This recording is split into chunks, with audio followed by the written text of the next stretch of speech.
Europe's debt crisis appears to be deepening, with Ireland putting up more than $50 billion to shore up its banking system. The country's deficit will now be the biggest in Europe since the Second World War. The government is set to impose more spending cuts, an unpopular move that's caused riots in other European countries. Europe correspondent Emma Alberici reports. The skeletal remains of Ireland's doomed housing projects tell the story of an economy that became too reliant on the country's property developers. Just 100 of them are said to have brought the Anglo-Irish Bank to its knees.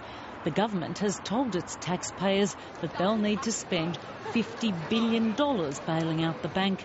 More will be spent saving the allied Irish Bank.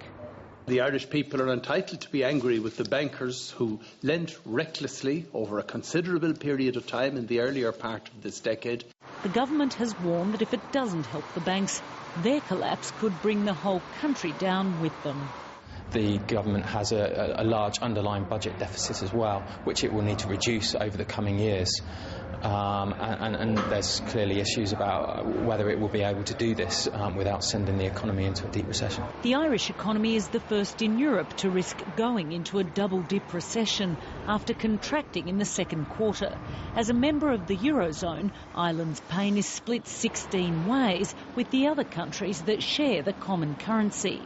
The EU is now insisting that countries stop spending so much more than they can raise in taxes. What is absolutely key for us is the credibility and the delivery of this unequivocal commitment to correct the excessive deficit by 2014. Spain's first nationwide strike in close to a decade revealed the public's anger about government spending cuts in the Eurozone's fourth biggest economy. Moody's has become the latest to slash Spain's credit rating, which will only make paying off its existing debts all that much harder. Emma Alberici, ABC News.